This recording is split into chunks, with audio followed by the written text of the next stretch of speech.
Hey everyone, glad you're still hanging around. I think we're up to Unit 7 now. So we got past that first intro phase where we talk about how economics affects us, well, the observations anyway.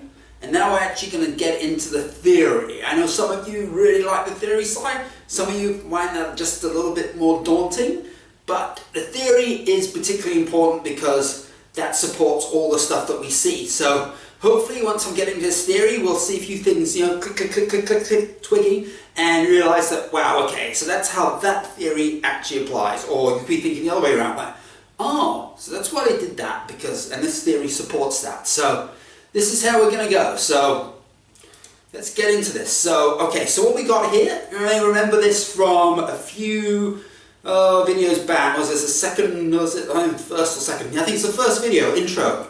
And we talked about this structure. First off, it's identifying the application of economics. We got some short assessments supporting that. And then we go on to explain the fundamental theories and concepts. So how this is going to work is we're going to go through a few theories first of all. We're going to do that section by section by unit, sorry. And then we'll do a quick revisit of some of the stuff that we've already covered. And I'm going to explain then how these theories are actually at play in terms of our lives as it is. And then we're going to go on from there. I'm going to go into a few more theories. And some of these might be a little bit more advanced. Some of them may not seem, I think back now, not too particularly advanced. Still hopefully keeping it within the realms of something a little bit more reasonable for people who are fairly new to economics. And then after that, we actually go into the real life application once again. And this is a little bit more detailed than what we've got. So this is, again, looking at things from a lot broader perspective than just yourselves, which is important. It's very important to know how the world works around you because you are part of that world. So where will we begin? And often you'll see courses, they will start with scarcity, I think is another one, or they'll start with a definition of economics. Personally, I am not overly fond of either of those start. I will mention scarcity at some point. Definition, I don't want to get too much into that because definitions are so very, very broad. So instead, I want to describe to you what economics is rather than give you like a one-off definition. So what we got here is we've got utility. And this is going to be pretty important because utility is your satisfaction and it's basically what drives a lot of your decisions. You want to get the most out of your life. And we're going to be explaining that in the next unit. Exactly what utility is and how that affects your decision making. But as you see from this graph, it gives you a bit of a hint. It isn't increasing forever. It does start to fall off at some point. So you cannot necessarily have eternal happiness simply by acquiring lots and lots of stuff. Okay, so once we've moved on from utility, we'll then be taking a look at production. So we've got this little graph here. This is something that most first-year students of economics would have encountered, and that's called the Production Possibility Frontier, or PPF. I think some of them call them PPC, curve instead of frontier. So basically that is just a simple curve outlining what combination of two goods. I know it sounds pretty simple. A lot of theories are simplified to try and explain a little bit more, but yeah, a combination of good A and good B in this case that economy can produce. And whatever is on the line, basically, or the curve or frontier, is basically the most efficient combination of those two goods that you can produce in your economy. And I'm going to be talking about that in a little bit more detail, and how about production costs work. But if you want to look at it in terms of a more micro sense, and that is we're looking at our marginal costs and our average cost and how all of that functions, as well as how that combines with your revenue. So this all factors in terms of how you price various goods. And basically, if you're looking at a firm, they generally try and maximize profit. So whatever quantity they're selling or price that they're selling at, it's basically their objective is to try and make as much profit as they can. There are a few other objectives as well. Some may be revenue maximizing, some may be trying to capture their market share. But generally, their pricing structure tends to favor that, and they follow a few various rules in terms of how the best way to produce, like your marginal cost equaling your marginal revenue, for example, is one way of trying to calculate your optimal price and your quantity.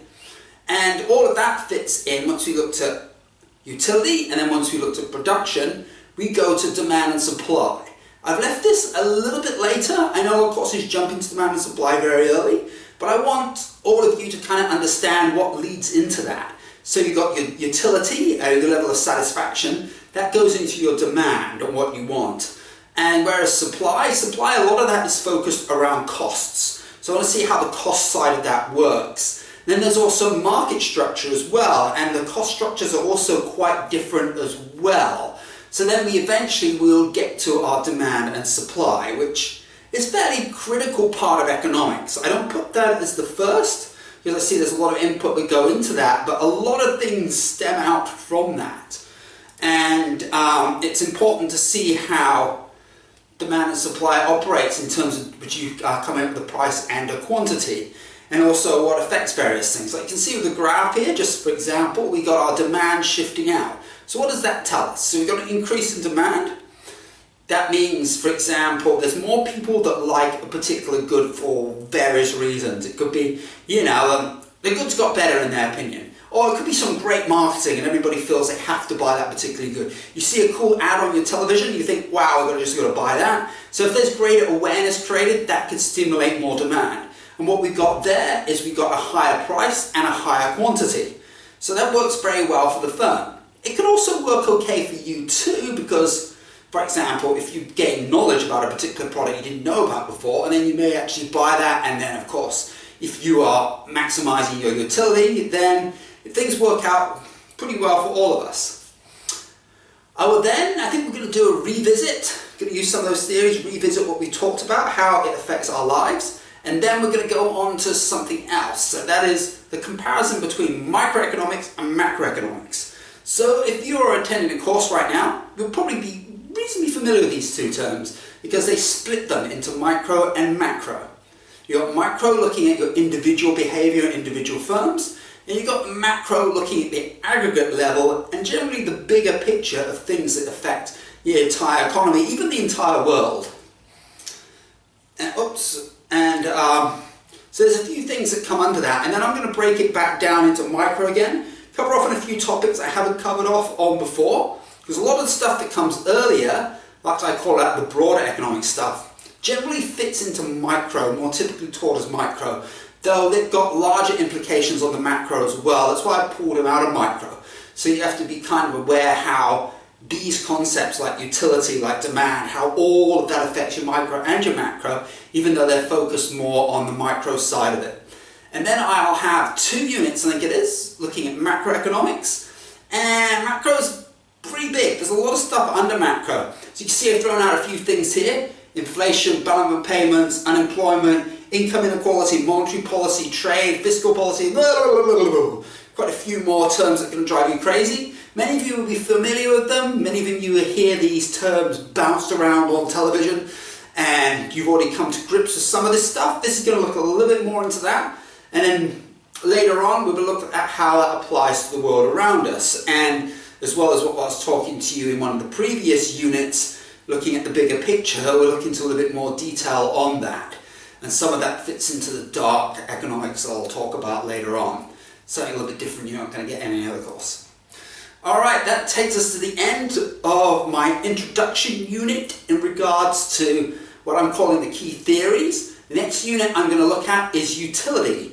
And that's where I really want to start on the theory, because I think more or less that's where it begins. For me anyway, personally as an economist, I find utility one of the key factors, and of course after that we'll be looking at production. So stay tuned for that, and remember to do the questions. Thank you very much.